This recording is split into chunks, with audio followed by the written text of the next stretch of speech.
Hello बच्चों, let's see out the questions. Question says three identical resistors with resistance R equals to 12 ohm and two identical inductors with self-inductance of 5 millihenry are connected to an ideal battery with EMF 12 volt as shown in the figure.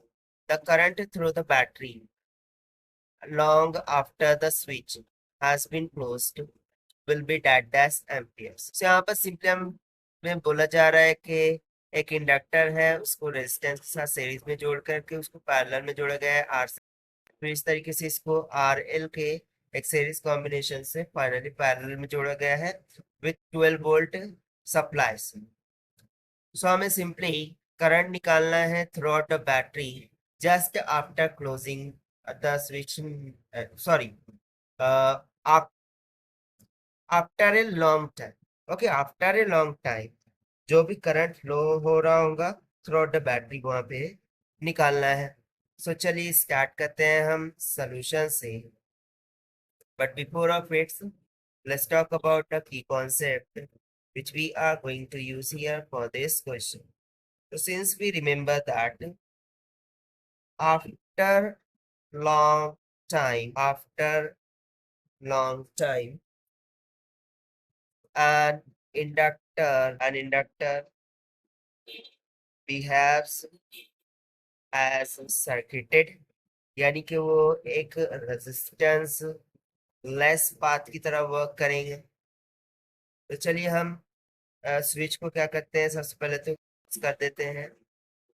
And after a long time ये जो inductor है वो short circuited की तरह work करेंगे, यानी कि ये इस तरीके से शॉर्ट हो जाएगा। So after getting it short, जो सर्किट है उसमें सिर्फ रेजिस्टेंस रह जाएंगे और ये तीनों की तीनों जो रेजिस्टेंस है वो एक दूसरे के साथ पैरेलली कनेक्ट हो जाएंगी अक्रॉस दिस 12 वोल्ट बैटरी। तो सबसे पहले तो हम जो पैरेलल कॉम्बिनेशन ऑफ रेजिस्टेंस है उसको कैलकुलेट कर लेते हैं।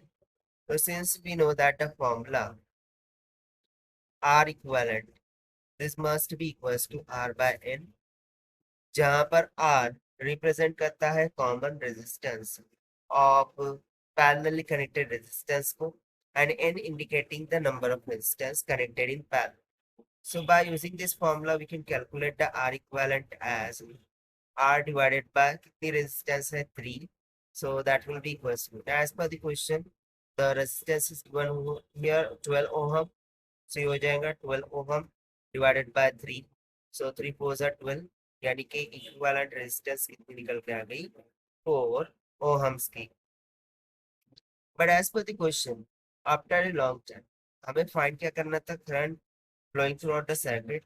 So इसको हम लिख देंगे I is equals to voltage divided by R equivalent, so that will be equals to voltage कितना है 12 volt divided by resistance कितना है 4, so 4 3 is 12, so current flowing throughout the battery कितना निकल के आ गया 3 एम्पियर की। और यही हो जाएगा हमारा रिक्वायर्ड आंसर जो कि हमने फाइंड आउट किया है by using the concept of after a long time inductor act like a short circuit. So this is the required solution. I hope you understood it well. Best of luck. Thank you.